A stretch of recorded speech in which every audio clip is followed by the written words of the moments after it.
So hello, if you're looking for the webinar on UNRWA, the UN organization that deals with Palestinian refugees, you're at the right place. My name is Peter Larson. I'm the chair of the Ottawa Forum on Israel-Palestine, and I'm speaking to you from Ottawa on the unceded ground of the Anishinaabe Indigenous people. Our monthly webinars have a regular format. We usually have one or sometimes two guest speakers who I interview for a half an hour or so. And then I will turn it over to the audience to ask questions. And to ask a question, I invite you to use the question and answer function at the bottom of your screen. I have left the chat open, so you can chat. You can send messages to the panelists or to each other using the chat function, but we're only going to be watching the Q&A function for questions. So if you want a question, or a challenge, that's okay. Put it in the Q&A, and that's what we'll be functioning from. And we are assisted in the background by Grafton Ross, who's the vice chair of OFIP and the head of research. He will be curating the questions. If there are 2 or 3 questions that are similar, he may put them together. He'll be prioritizing questions that are directly on the topic at hand, rather than general speculation about the ways of the world. The whole session will last about an hour, maybe an hour, 15 minutes. We will all get off in time to be able to watch the State of the Union address from President Biden tonight, those who are interested. So our guest speaker, our expert today is Dr. Lex Takkenberg, who joins us today from Santiago, Chile. And I will introduce Lex, and he's given me permission to call him Lex. I will be introducing him a bit more in a second. Helping me interview Lex Takkenberg is Waleed Ibrahim, a Palestinian refugee who's lived in the diaspora his entire life. His father was born in Jaffa 11 years before the creation of the State of Israel, and the father was exiled from his homeland along with roughly 750,000 Palestinians and that were expelled in 47, 48. Waleed is a board member of the Association of Palestinian Arab Canadians, APAC, not to be confused with APAC, the American APAC, which is quite different, and a longtime activist on the Israel-Palestine issue. So welcome, Waleed. Thanks, Peter. As mentioned, I'm here in my capacity as a board member of the Association of Palestinian Arab Canadians, otherwise known as APAC. APAC is a long-standing association that's been bringing together the Canadian Palestinian community in Ottawa for social, cultural, and educational events since 1985. And given the context of the Palestinian struggle for self-determination against colonialism, our identity and by extension, our activities as an association are largely tied to that struggle, as even the celebration of our culture is an act of resistance. So with the current genocide taking place in Palestine, engaging in educational efforts is now more important than ever. And so we're thankful to the Ottawa Forum on Israel-Palestine for hosting these types of informative events so regularly. Before turning it back to Peter, I do want to say just how important tonight's discussion is to me personally. So as Peter noted, my father was forced to leave his home in Jaffa in 1947 and was displaced to Gaza. UNRWA has been a lifeline to so many displaced Palestinians. And as I continue to be in touch with extended family in Gaza who are enduring this genocide, I can't emphasize enough the crucial role that UNRWA plays in supporting them through this humanitarian crisis. As such, I'm very pleased to be a part of tonight's discussion. So I'll turn it back over to you, Peter. Thanks, thanks, Waleed, and of course our deep sympathies and hope and solidarity go to the Palestinian, your family and others who are trapped in Gaza, and for that matter, the Palestinians who are suffering Israeli aggression in West Bank and in 48 Palestine as well. So I'm going to turn now to the main substance of our topic tonight, which is comes from the fact that on January 27th of this year, the International Court of Justice rendered its decision on the South African accusation that Israel was committing genocide in Gaza. And the court agreed that it was plausible that this was the case. The IGC said that there were plausible grounds for making that claim, and also said that the world needed to do immediate humanitarian efforts to relieve the suffering in Gaza at the moment. That decision was a stunning political setback for Israel. Of course, Israel had been created in the wake of the Holocaust, in the wake of that enormous genocidal event. But on the very same day, Israel launched a counteroffensive on the one UN organization that was the most linked to the Palestinian cause, UNRWA. Israel claimed that UNRWA had found new evidence that Israel had found new evidence that UNRWA employees were Hamas members involved in the October 7th events. The timing seems, to say the least, suspect, aimed at undermining or eclipsing the finding of the court. And in fact, in the Ottawa Citizen, for example, there was no reference to the Court of Justice decision. There was reference to the Hamas allegations by Israel at the time. So immediately, Canada and other countries suspended their funding for UNRWA, with potentially disastrous consequences for the Palestinians living in Gaza. And as you may have heard, Canada announced yesterday that it was probably going to restore its funding, and then Mr. Trudeau walked that back. So at the current moment, as far as we know, Canada has still suspended its funding to UNRWA. This was not Israel's first attack on UNRWA. In fact, Israel has been waging a decades-long campaign to undermine, discredit, and weaken UNRWA, which is why we've invited Dr. Takkenberg to talk to us. The topic we're going to focus on today is, why is it that Israel hates UNRWA so much? Why does UNRWA represent a threat to Israel? And for that, I wanted to turn to Dr. Takkenberg, Lex Takkenberg. He's a non-resident, he's a professor of humanitarian affairs, I rewrote this here, sorry, you're going to have to remind me because I wrote my notes here. Correct me when I finish here, Dr. Takkenberg. He worked for many years for UNRWA. He was general counsel for a while and deputy field director for UNRWA in Syria and Gaza. His PhD thesis was on the status of Palestinian refugees in international law. So Dr. Takkenberg, please improve my introduction and tell us a little bit about yourself. You could tell me where I've led people astray. Thank you very much, Peter, and I'm very pleased to join you this evening. I'm originally from the Netherlands. Started doing refugee work over 40 years ago, and after a couple of years doing that in the Netherlands, I was curious to continue in these fields abroad, and started looking for opportunities, and this landed me in a 5 months initial contract with UNRWA in the West Bank in 1989, and the 5 months became 31 years, and a fascinating career. I retired from UNRWA 4 years ago, and since that time, and then I returned to Europe.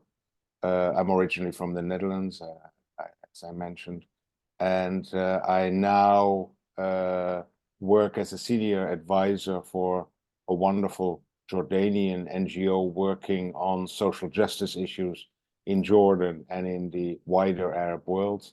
And as the unresolved question of Palestine is an open wound to the entire Arab soul, the organization wanted to start also a program on the question of Palestine, and I helped to shape that about 5 years ago. And for the last 3 years, I've been leading the program as a senior advisor. And indeed, I also do some freelance teaching with Fordham University, and on a couple of other activities as well. So yeah, that's wow.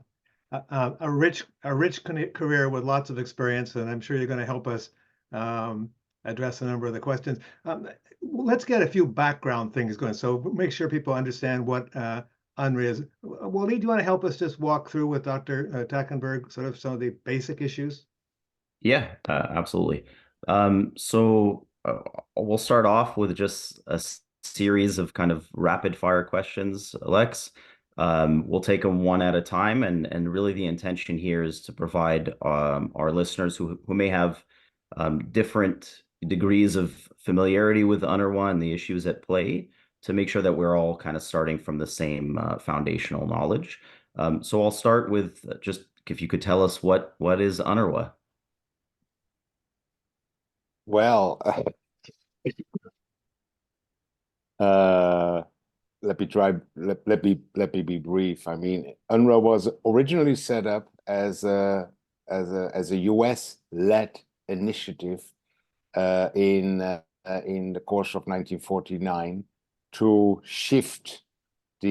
try to shift the focus away from the initial approach by the UN to a solution of the Palestinian refugee question through return, the right of return, as we have frequently, or we see a lot of reference to, was acknowledged by the General Assembly in late '48, and when the Americans leading the Conciliation Commission for Palestine realized that it was not so easy to realize that right of return because of very strong, adamant rejection by Israel, they started looking at alternatives to promote integration of the Palestinian refugees in the host countries where they had ended up during and in the aftermath of the 48-49 war, the Nakba.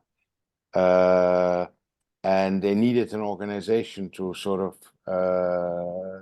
facilitate that. At the same time, the initial relief organizations that the NGOs that had provided initial relief to the Palestinians informed the UN that they were sort of not going to continue their operations beyond the winter of '49. So the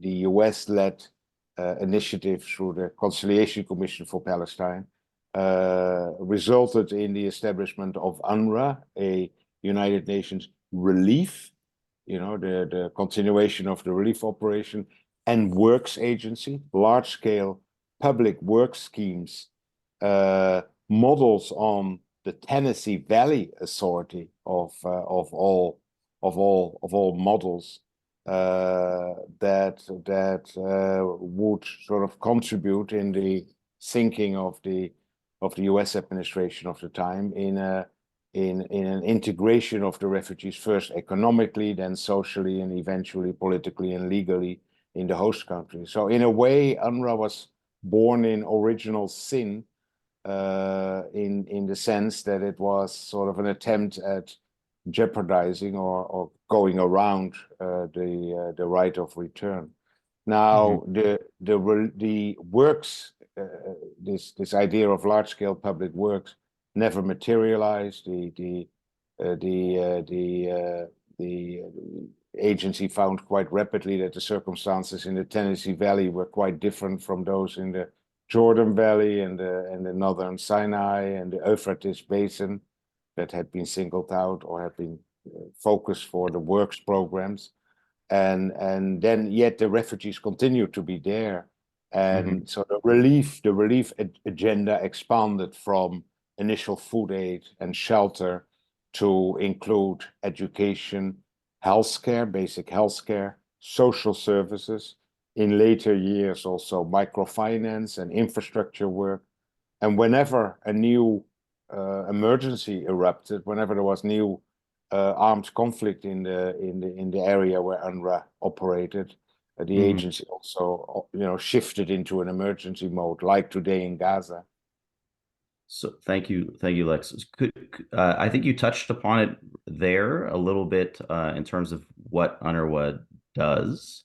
So maybe I'll combine the next two questions into one. So very succinctly, what it does, and specifically where does it work? Where do we find UNRWA?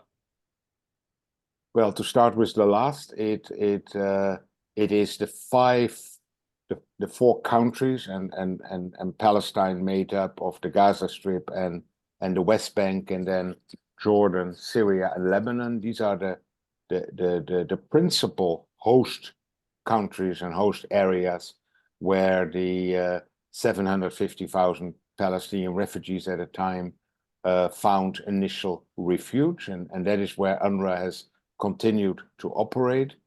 As I mentioned, the initial relief started to, the refugees were suspicious, and the host countries were also wary of these attempts at large-scale economic developments through public works, but they were interested in individual human development. So voluntary teachers had already started to educate children, and so UNRWA set up a basic education program in cooperation with UNESCO, and today operates 700 schools in the region with about 500,000 children getting sort of the 9 or 10 years, depending on the host country, basic education.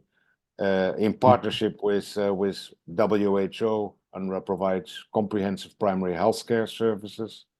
It has continued relief, not as in the beginning to the population at large, but relief to families in hardship, as a social safety net, and also added social services to that.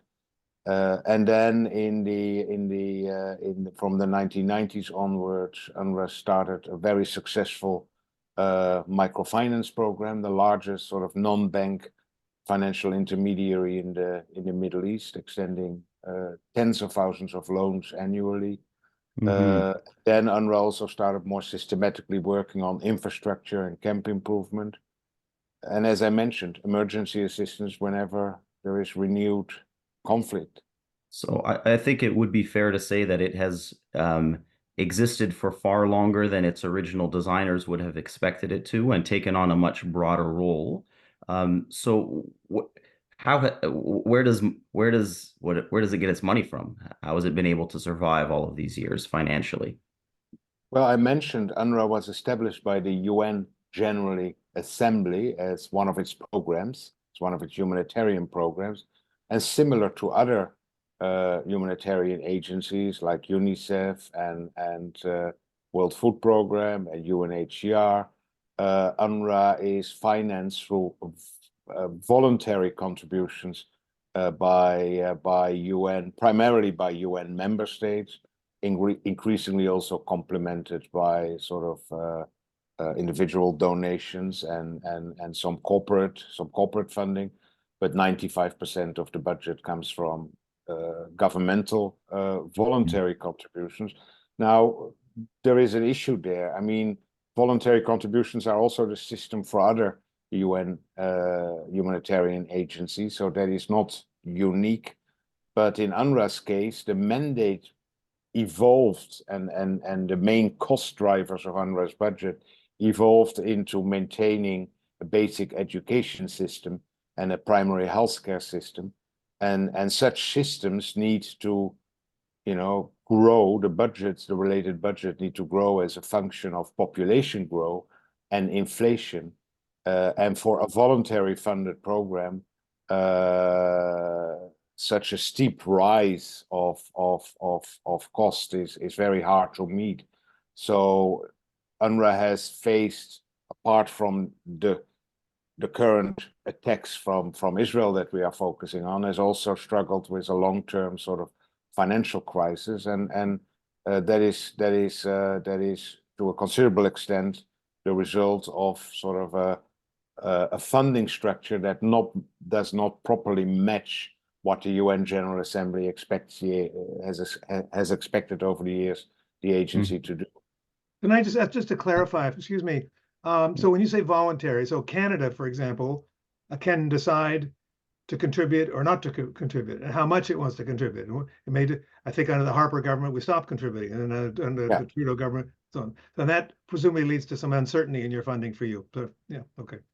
That's a huge issue. I mean, the UN has sort of two funding models: the basic UN organization, comprised of the UN Secretariat and the principal organs, the General Assembly, the Security Council, the International Court of Justice, etc., are all funded through assessed contributions. Every UN member state, based on a percentage of its GDP, is required to contribute. However, those extra programs that the General Assembly has established, all these voluntary agencies, for example, they're funded through voluntary contributions. And indeed, there's a moral requirement of member states to contribute, but there's no strict legal requirement, and definitely also no set amount. Yeah. And that's a big challenge, and especially for an organization. You know, if UNICEF or World Food Program have less income, they can shrink their programming. But for UNRWA, the 80% of the salaries go to the teachers, the 30,000 teachers, doctors, other medical personnel, social workers, counselors, engineers, junior and interim managers, that are all Palestinian refugees themselves. So if UNRWA has a financial crisis, I mean, it immediately translates into a difficulty to meet the monthly payroll of the organization, which is roughly 50 million per month. Yes. In fact, Lex, you've answered the last question I was going to ask you about who are UNRWA employees. So that's perfect. I'll turn it back over to you, Peter. Yeah, and on that point, I mean, UNRWA is unique in involving representatives from sort of the beneficiary community, the people that the organization works for in the in the implementation of its programs. There is no organization that has such a ratio whereby just about 1% of the workforce is made up of expatriates, and 99% are local employees. And that's, you know, with today's emphasis on localization of aid and localization of development programs, I mean, UNRWA has always involved the refugee community to a maximum extent possible in you know, the design and implementation of its programs. Okay, now I'd like to move in. Thanks, Waleed. That's great, and thank you, Lex, for giving us some of that background information. I'd like to sort of plunge into the heat of the issue, which is why we have a humanitarian organization that gives food, education, medical services to these refugees who depend on it as long as they're refugees. The reason why many of them are need UNRWA support is because they haven't got other work, and so they're refugees. But why in the world would Israel object to that? What's the basis? Israel has, correct me if I'm wrong, been for years campaigning against UNRWA, bringing all sorts of charges against it. Why? What's the heart of this? Can you help us think through this, Lex? Yeah, well, for starters, it was Israel itself that already on the second day of the 1967 war, when Israel occupied the Gaza Strip and the West Bank, two of the big areas where UNRWA is providing the services that I mentioned earlier, requesting UNRWA to continue its operations in the newly occupied territories. It was Moshe Dayan who was instrumental in getting that clarified with the war cabinet at the time. And within days, a written agreement was negotiated to regulate UNRWA's continued operation and to undertake Israel's full support with excess of humanitarian supplies and personnel, and Israel granting the UNRWA the privileges and immunities that come with the 1946 Convention on Privileges and Immunities. So for starters, UNRWA is operating because this is what Israel wanted, and historical records make clear that you know, this was not an act of charity, but but Israel understood very well that if it would not be UNRWA or the UN to continue those operations, those services, the provision of those services, that Israel would itself become responsible for providing them. So an act of pragmatism.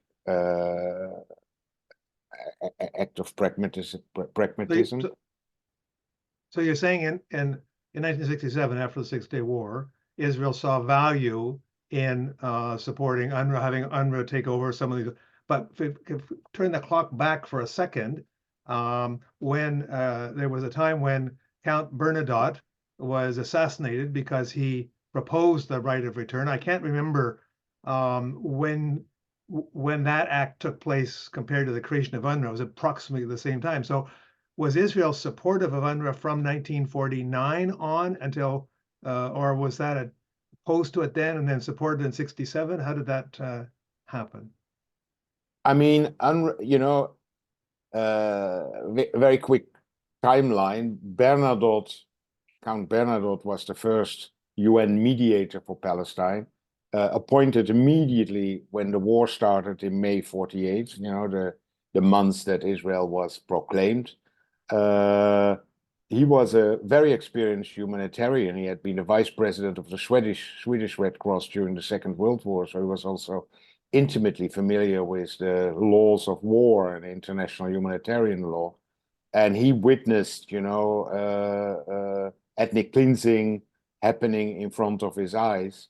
And he knew that forced displacement in wartime, forced displacement of civilian population in wartime, amounted to war crimes and crimes against humanity, as had just been articulated and confirmed in the Nuremberg tribunals, the war crimes tribunal in Nuremberg and later in Tokyo, just a few years before.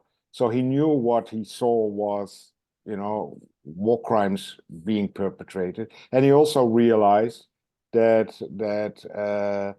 war crimes do not only attract individual criminal responsibilities, but they also represent an international wrongful act. And international wrongful acts under international law attract a duty to make reparations. Now, reparations in situations of forced displacement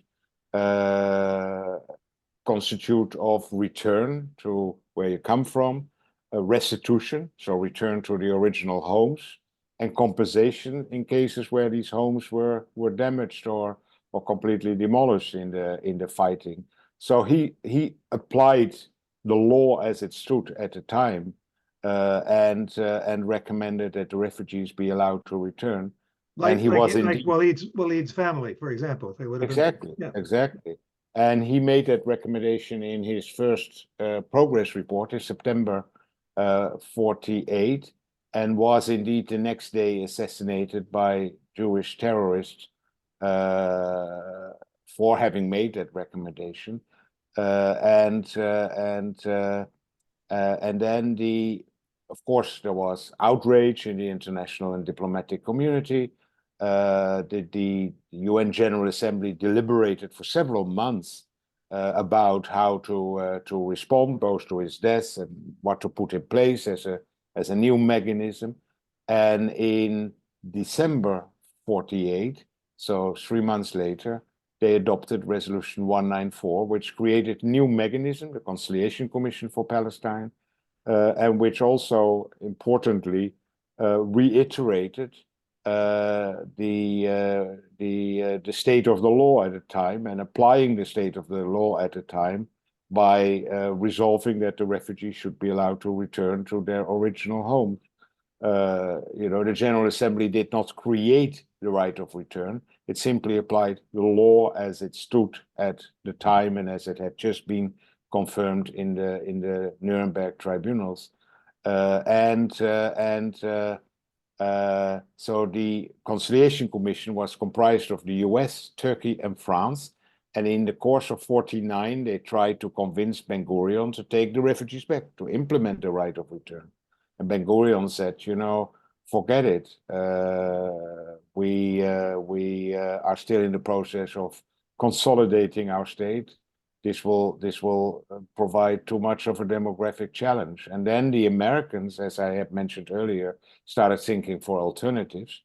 And this is how the idea came up to create UNRWA, to find an alternative to return.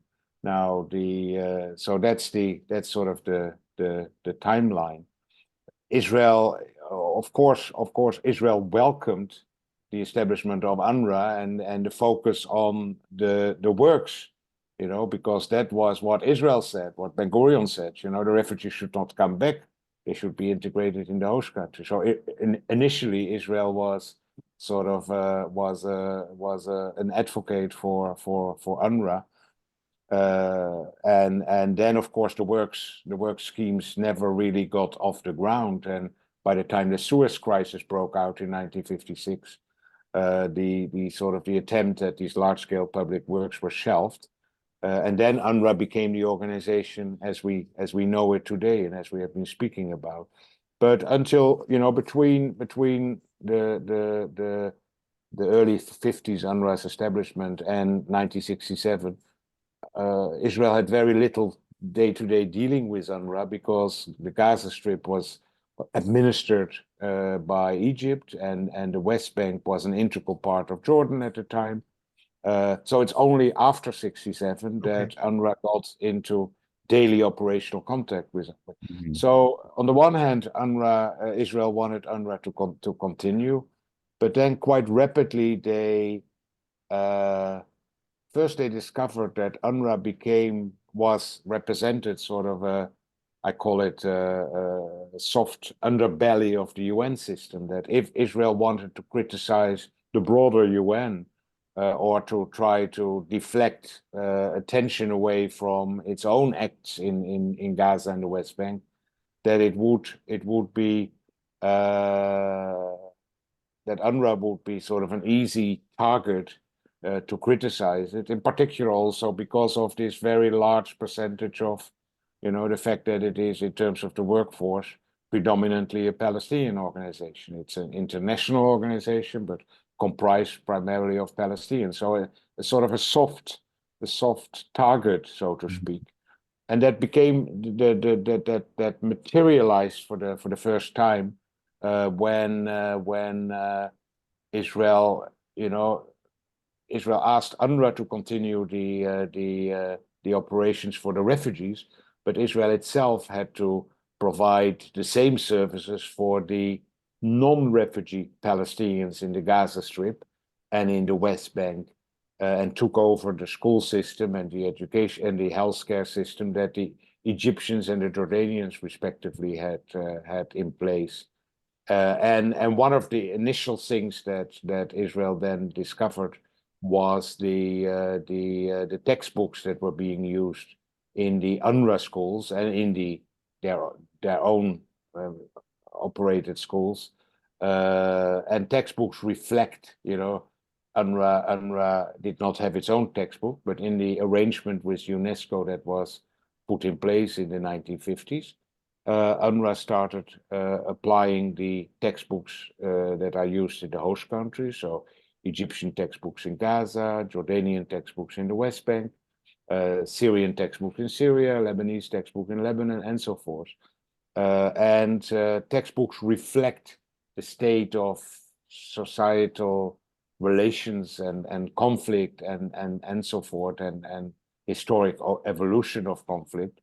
And so these textbooks, when Israel looked at them, they contained elements of sort of incitement to encouragement and incitement of armed resistance, as well as elements that could be seen as anti-Semitic, and so that was one of the first things that, rather than attacking the host countries for the content of those textbooks, it started sort of attacking UNRWA and said, there should be a censorship of the textbooks and so forth. So that was one of the first criticisms of the agency, and from that there came many others. Yeah, actually, we obviously see now the dynamic of Israel's relationship towards UNRWA and the strong opposition and efforts to undermine. And I think we'll get to kind of the modern this latest round of undermining UNRWA. But sticking with just the historical for now, like, was there a turning point? And can you speak to us maybe a little bit about Israel's pattern since that turning point of undermining UNRWA and kind of why it's doing that? Well, I would characterize it over the years as sort of a hatred-love relationship. On the one hand, UNRWA, and I believe even up till this moment, continues to be a valid instrument to care for, to take over a responsibility of caring for an occupied population on behalf of the occupying power, so to speak. So there's always been UNRWA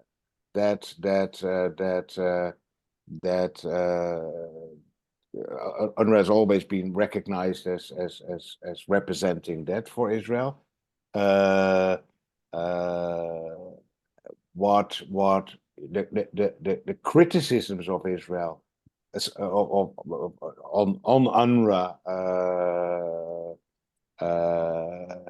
that were sort of related to UNRWA's representing the unresolved right of return and the unresolved plight of the refugees were for a long time mainly coming from sort of the fringes of the Israeli political establishment, and the mainstream, and especially the Israeli army, were ultimately the ones that said, we need UNRWA, and please don't go too far in your attacks on the agency.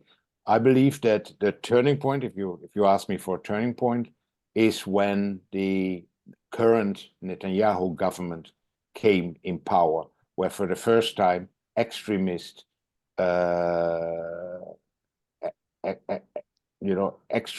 ministers joined the government and got leverage over the prime minister and were able to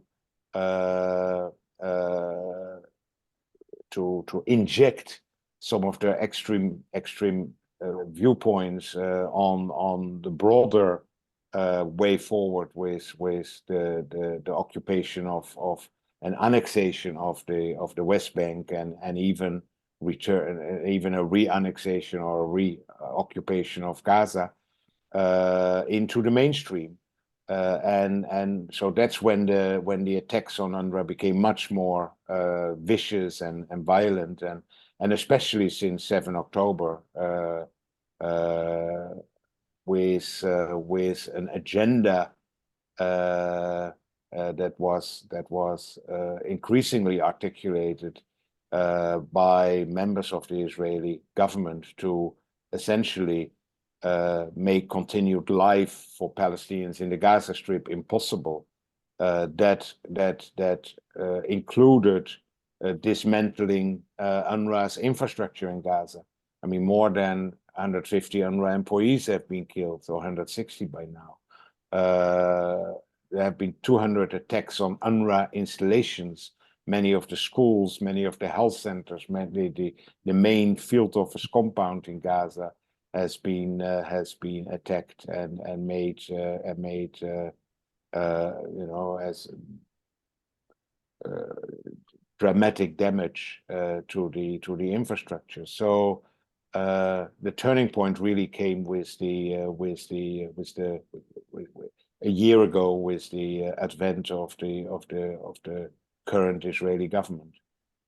So if I just try to review what I think I heard you saying, is at the beginning, Israel saw UNRWA as a way of unloading the Palestinian issue and hoped that they were eventually all going to be integrated, they're all going to leave. Over time, the Palestinians, because they work there, they talk about their right of return, it starts to become a bit of a stone in the Israeli shoe. This is now starting to become a center of Palestinian discontent. And then the latest phase with this, and I don't want to put words in your mouth, but many people think that the real intention of Israel now is not just to destroy Hamas, but it's to permanently expel the Palestinians from Gaza, and the destruction of UNRWA. Without the infrastructure of UNRWA, whether it's hospitals or schools or whatever, it's very, very difficult to envisage the Palestinian return. So it seems like that's kind of what I get from partly from what you're saying and partly from what I'm reading elsewhere. Am I very far from the mark there? No, I think you're spot on, and it goes back to the point I made earlier about the initial emphasis of the UN, knowing that ethnic cleansing had taken place, that war crimes had been committed, that there was indeed a right of return. The initial body created for that, the UNCCP, that I already mentioned a few times, became defunct in the mid-1960s, and was never replaced, and its role was also not absorbed by UNRWA. So the Palestinian refugees became the only category of forced displaced without an agency actively seeking for a just and durable solution, including and in particular, including also through return for those who wanted that, and integration and third country resettlement for those who were open to that as alternatives. So in the absence of an agency, and this is different from UNHCR for all other refugees fall under the mandate of UNHCR, and for UNHCR, assistance of refugees, protection of refugees, and the pursuit of solutions, of durable solutions, is always going hand in hand, except for the Palestinians, for whom there was an agency to provide basic assistance and a measure of protection, but for whom the sort of the pursuit of return, which was, not just their desirable solution, but represented a right under international law, was no longer a body to pursue that. And that in that vacuum, UNRWA became, for the Palestinians, a symbol of their unresolved plight. Apart from an important service provider, it started representing their unresolved plight, their unresolved right to return, to compensation, to restitution, so UNRWA became a symbol for the unresolved business, for the continuing international responsibility, the continuing permanent responsibility of the international community for the Palestinian question, including the refugee issue, and that is obviously a thorn in the eye of Israel, and in particular for the politicians in the Israeli body politic that are no longer ready, and this has become the mainstream over the last 2 decades, who are no longer ready to accommodate a negotiated settlement with the Palestinians, who we are witnessing a one-state reality, an apartheid reality, and as you rightly said, a political agenda, and that has become extreme and has also unfortunately become mainstream, that is targeted towards sort of finishing the business that started in 1948 by taking the entirety of the country and evicting as many Palestinians as possible, and unfortunately, the horrific events of 7 October presented a unique opportunity to Israel to further pursue that agenda. I'm going to turn it over and ask Grafton to pick a couple of questions, but before I do, one thing you mentioned, the reserves clarification, often hear it said, why does the Palestinians get their own organization? Why isn't this all just subsumed? Why in 1949, when it was created, wasn't it just subsumed into the HCR? Well, that's one that I can very quickly answer. It is because at the time, the UN General Assembly, the newly created UN, was still approaching refugee situations on a case-by-case basis. UNHCR was not created initially as the global refugee agency. It was created as the agency to deal with the residual, mainly Jewish refugee problem in Europe. And it only after 1967, and it's not the 1967 war, but 1967 protocol on the status of refugees, which removed an initial deadline from the convention and opening up the application of the refugee convention to new refugees, that UNHCR became the global refugee agency that we know today. So ad hoc responses at the time.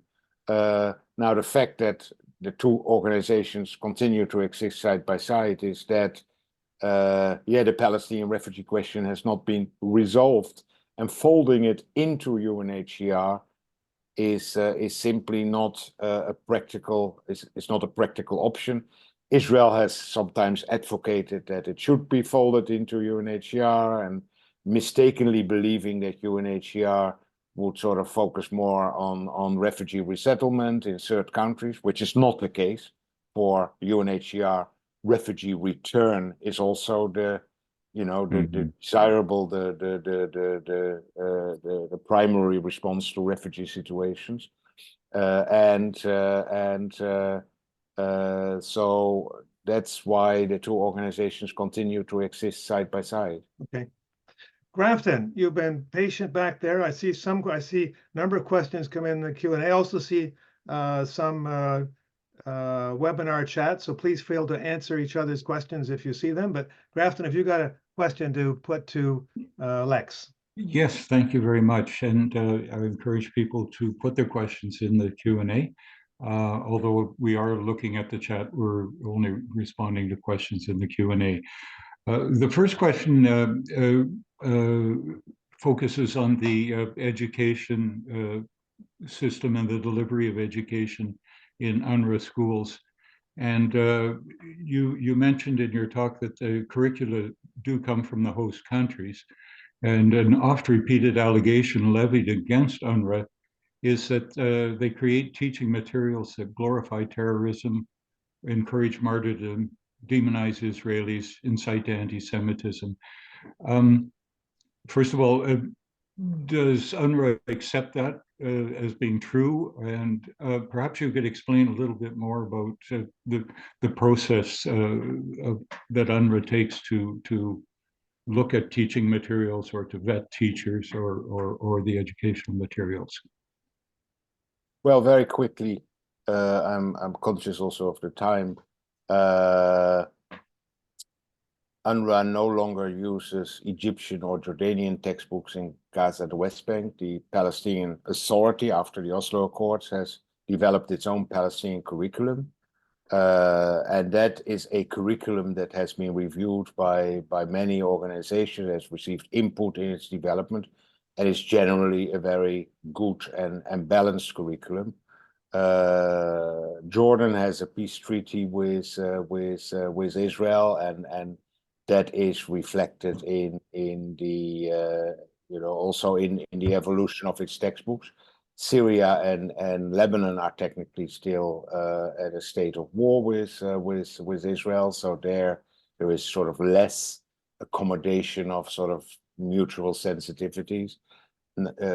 So the textbooks do reflect realities in the state of affairs between countries. Israeli textbooks have also been reviewed by multiple educational organizations, and also reflect negative stereotyping and content vis-a-vis Palestinians and other, the population of the neighboring countries. Now, as far as UNRWA's reaction, UNRWA has developed over the years, and partly in response of sort of the criticism that, yes, as a UN agency, it should not just blindly apply school books that may contain objectionable content. UNRWA has set up a curriculum framework whereby it set up a kind of frame for reviewing the materials used in its schools. for age appropriateness, for gender considerations, but also for sort of adherence to UN neutrality and other UN values. And each and every new textbook is reviewed by a team of UNRWA employees. And if there is objectionable content, that content is not removed because the textbooks are printed as they are. But UNRWA issues in its teacher guides, substitute materials, enrichment materials that will be taught in lieu of the sort of the objectionable content. And this, because there is so much scrutiny, you know, the criticism on textbooks is indeed sensitive and is often amplified by some of Israel's sort of pro-Israeli sort of so-called watchdogs that sort of monitor what's happening and are also instrumentalized in the attacks on UNRWA. So there have been a lot of reviews, independent reviews of the curriculum and of UNRWA's curriculum framework and the application thereof, and they essentially confirm that how UNRWA deals with those criticisms is you know, state of the art and totally appropriate. Haven't there been some American reviews of this? That includes American reviews, and more generally, I mean, this textbook issue is part of this broader challenging of UNRWA neutrality, of which the dramatic, you know, allegations of 12 employees having participated in the 7 October attack is sort of the latest, or one of the latest examples. So UNRWA has developed a very comprehensive neutrality framework, of which the textbook issue is one, neutrality of installations, neutrality of its personnel, neutrality of the operations and of the selection of relief recipients, etc. And that whole neutrality framework is frequently audited, including by the GAO, the Government Accountability, what is it called? The Government Accountability Office of the US Congress. So in very comprehensive audits, and UNRWA is essentially given time and time again, you know, how do you say, a full pass in terms of the robustness of the way it mitigates sort of the neutrality related risks for an organization working with 30,000 employees in Gaza, the West Bank, but also in Syria during the civil war, in Lebanon, you know, during the civil war at the time. So it's an organization that, you know, in the absence of peace in the region, sort of works in very difficult circumstances and has generally done a magnificent job in navigating that sort of political and operational minefield. Before we move to Grafton asking the next question as part of the Q&A, I just want to comment quickly on the educational piece.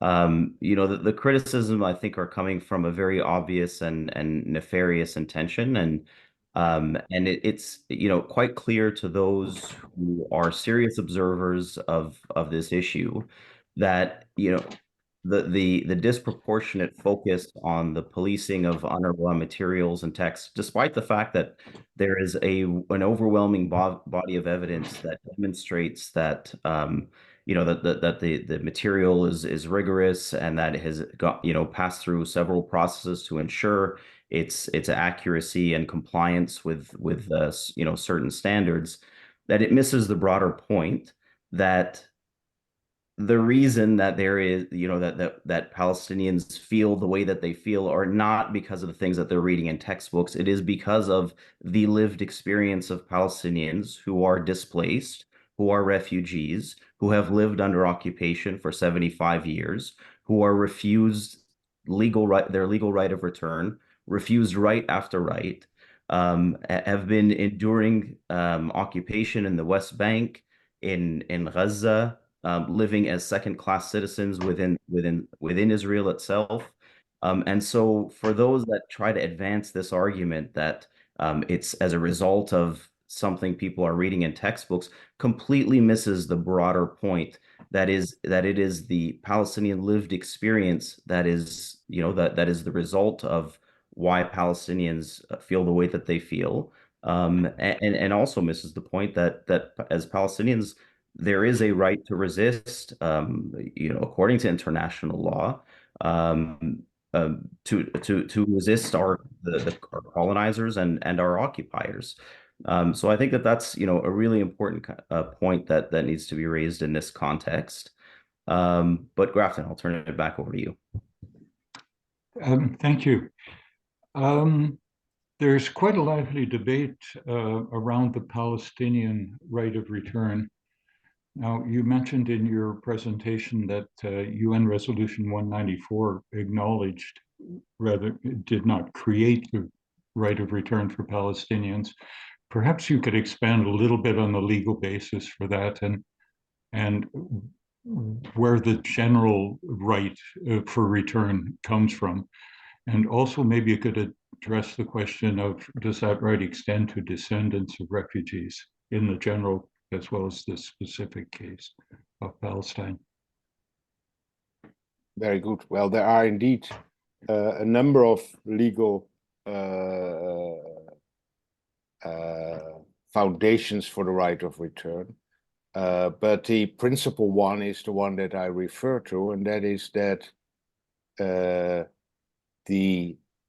as much as we see today war crimes being committed in Gaza, including the war crime and the crime against humanity of forced transfer, Israel ordering population from the north of Gaza to go to the middle, and then from the middle to Khan Yunis, and then from Khan Yunis to Rafah, forced transfer of a civilian population in time of armed conflict constitutes both war crimes and crimes against humanity.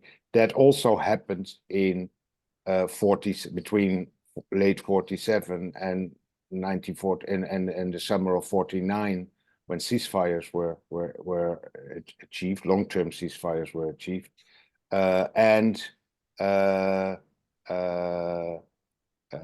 in the aftermath of the Second World War, the law has been clarified, but as I mentioned, in the war crimes tribunals that were set up after the Second World War, both in the charter of the tribunal of the Nuremberg Tribunal in particular, and then later repeated in Tokyo, forced displacement and forced transfer in war crime of civilians were signified as, gross violations of international humanitarian law, constituting war crimes, crimes against humanity. And in the rulings, these acts had been perpetrated by the Nazis in Nazi-occupied Germany and the other parts of Europe. And in the rulings of the tribunal, this was further affirmed, and reason why a number of the Nazis who were standing trial were persecuted and convicted of war crimes and crimes against humanity.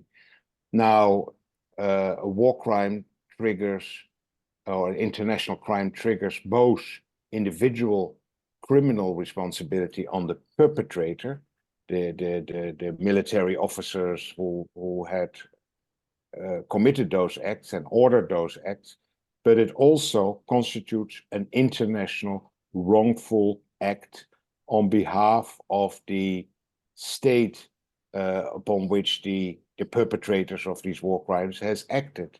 It has also a consequence for a legal liability for the state in question. So for Israel became liable for the forced displacement that had been perpetrated by Israeli military and others acting on behalf of the state or with the support of the state.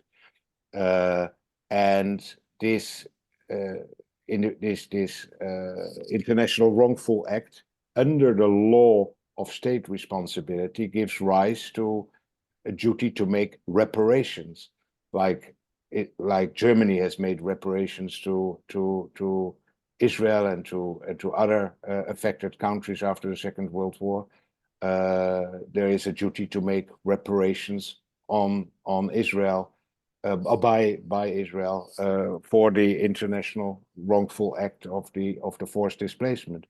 Now, reparations are about making the situation as much as possible as it was before the international wrongful act was perpetrated, and as Count Bernadotte knew from his long service as a Red Cross official, as an expert of international humanitarian law, in cases of forced displacement, there is a right to return, to restitution of property, and to compensation for properties that have been destroyed. And this is what he put in his report and what subsequently the UN General Assembly put in Resolution 194, applying the law as it stood at the time.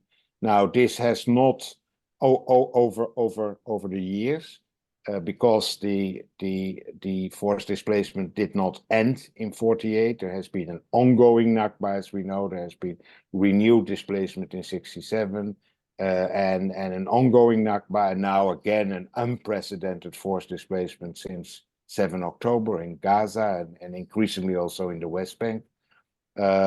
So the further developments over time, but also the further advancement of international law. The law as it stood in 1448, 49 has been codified in the Geneva Conventions of 49, but also in the human rights framework. The right of return is now also seen as an integral part of human rights law, from the Universal Declaration of Human Rights to the International Covenants of Civil and Political Rights of 1966, and a range of other human rights instruments. So there is no doubt that, the right of return is very solidly codified or enshrined in international law and an inalienable right. And yes, it also extends to the subsequent generations of Palestinians. Whether you're still living in the region or even in the Palestinian diaspora, the descendants of the refugees, because the original situation that gave rise to their displacement has not been resolved, share that right of return, share that right of compensation, and restitution. Yes, and this is, I always say, whatever good reasons there may have been or understandable reasons for sort of the creation of the State of Israel, it did go at the expense of the original population, and this needs to be made good. This is something that does not vanish over time, and as, for example, the Jewish American scholar Peter Beinart has in a couple of very powerful essays articulated,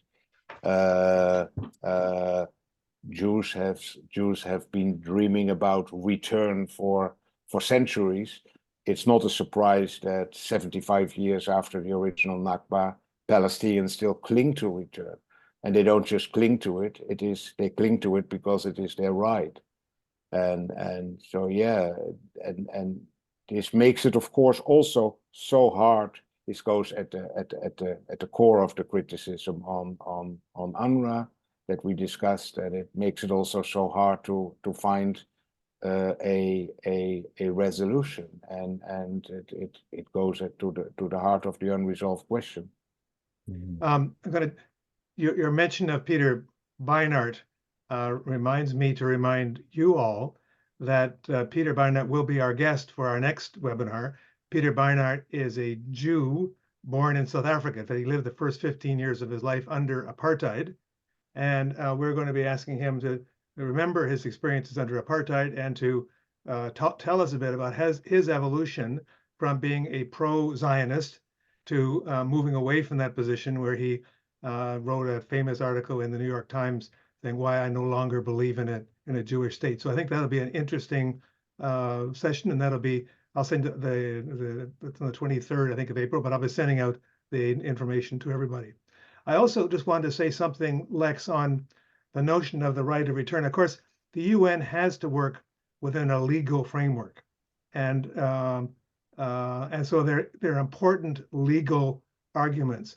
But I must say that I get very frustrated listening to Philadelphia lawyers who find 12 legal arguments to why a Palestinian who was kicked out of his house or expelled like Waleed's parents were, and their house was confiscated, shouldn't have the right to get it back. It just seems to me such an open and shut moral case for people to hide behind these sophisticated arguments that 194 really meant this or didn't apply there or whatever. It just seems to be so shabby and weak and embarrassing for someone to try to take that case forward. And there have been Israelis who've written books on this. The one book called The War of Return, which basically is a legalistic kind of approach to it. Grafton, I think we have time for one more question, so I hope it's a humdinger. Well, a number of people are asking again about the coincidence that you mentioned off the top, Peter, of the International Court of Justice decision and the Israeli revelation or allegation that UNRWA employees participated in October 7th. And people are wondering, just was that coordinated? Because the international response seemed so almost instant. So many countries in the world immediately suspended or stopped funding. What do you make of that? Well, good, very good points. I mean, for me, it was having worked with UNRWA for decades, having also lived in Gaza for a decade, in various senior roles that I had with UNRWA as general counsel, as chief of ethics, as agency-wide director of operations. I've seen these, these allegations against UNRWA being clearly cyclical. Every now and then they come up. They came up quite forcefully during the various earlier rounds of war in Gaza since 2008, 2009, and they're often, if you look at the pattern, it's often to distract from Israel's own actions, to criticize UNRWA and thereby, get Israel sort of off the hook, or indeed succeed in.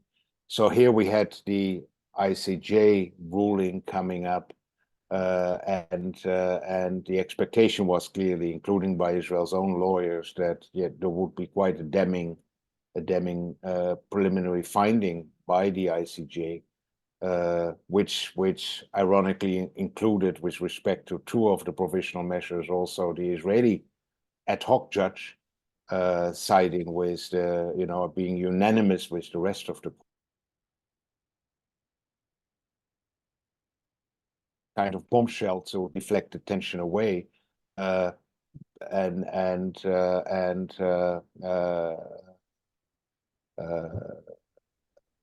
obviously an attack on UNRWA, first because it things like the allegations that were made are sort of hard to prove, and what we have seen from the earlier allegations over the years, that very often it remains with allegations.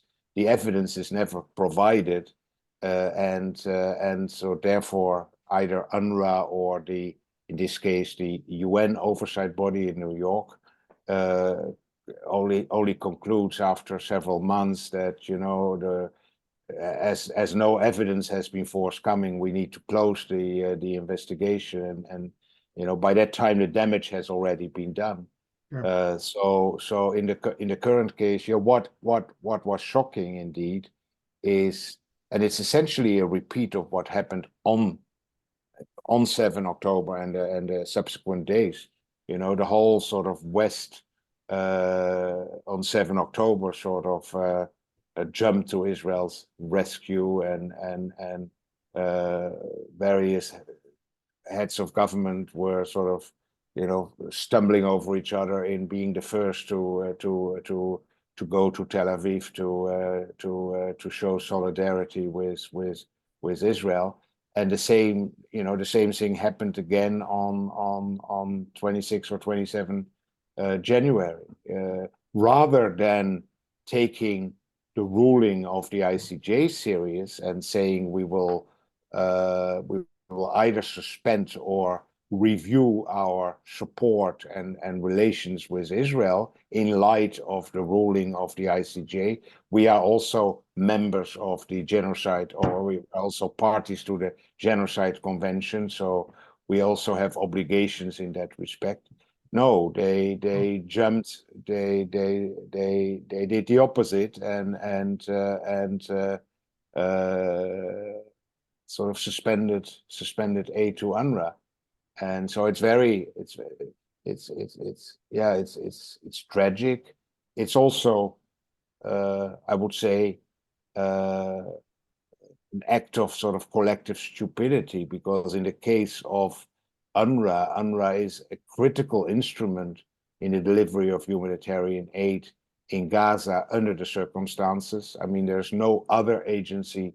You know, yes, now we are going to hear in Biden's State of the Union about a temporary port being constructed so that aid can be dramatically scaled up. But that leaves aside that the only agency that has the capacity, the warehouses, the staff, the trucks, and the distribution centers and the school buildings that have been turned into emergency shelters to deliver this aid is UNRWA. So to sort of attack, you know, the only agency that is able to operate under the circumstances is an act of sheer stupidity, I would say. And I believe the donors are gradually coming back to sort of realize this and are looking for ways to sort of climb down the ladder, so to speak. I very much hope that this will indeed happen also with respect to Canada. The EU has turned around. The UK government gave signals yesterday that it is also reconsidering. Japan is apparently reconsidering.